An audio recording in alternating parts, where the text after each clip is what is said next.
Baie van ons huiwer om by God te gaan sit.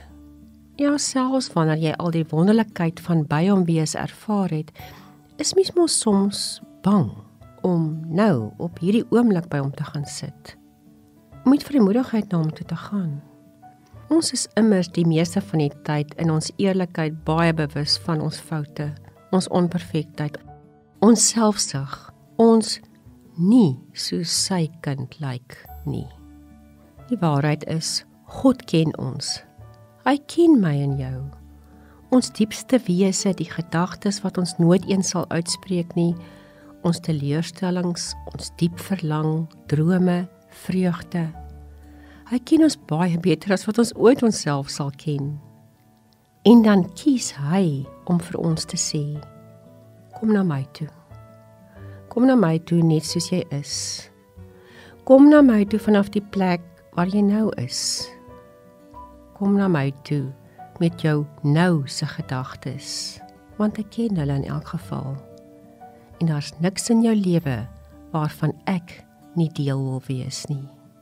Wanneer ons onsself voor hom neersit en met naaktheid en eerlikheid maar net voor hom is, dan gebeur daar iets in ons.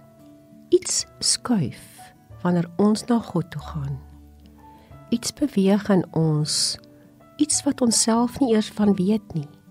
Iets beweeg ons om ongepoets, ongegrimeer en soms onafgerond by hom te gaan sit. Wanneer ons by hom sit, mag ons dalk meer bewus word van ons onne, die dinge wat ons anders sou wou doen of sou wou wees. En dis nie 'n slegte plek om te wees om ons eie waarheid te erken nie.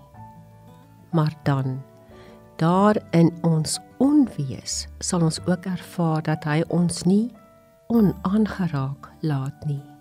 Dat ons in die net wees, in die praat met hom, in die huil, die lag, die dankbaarheid, die wees net by hom, meer bewus word van sy goedheid, vrede en sy genade wees. Dawid was in baie opsigte 'n onperfekte mens. Hy was superdapper, 'n uitstekende skrywer en 'n man van aansien.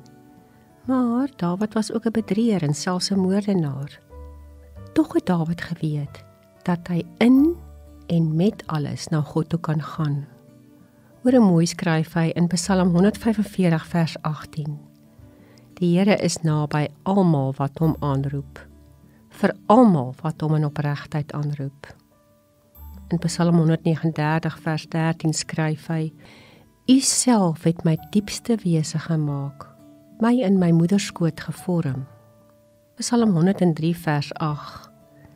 Die Here is barmhartig en genadig, geduldig en vol onfeilbare liefde. En dan in Psalm 34 vers 18, wanneer mense roep om hulp, hoor die Here, uit al hulle moeilikheid red hy hulle. God weet van alles, maar jy kan ongepoets in sy onbeskryflike genade gaan sit. Altyd. Kom ons bid. O heilige God, wie is ek om voor U te verskyn? Wie is ek om dit te waag om met U te praat? Wie is ek dat U my ooit in U teenwoordigheid toelaat? Soms weet ek self nie, maar U weet. En U omhels my net soos ek is. O Here, so baie dankie daarvoor. Vandag kom ek na U toe, onbevange en onbevrees. Amen.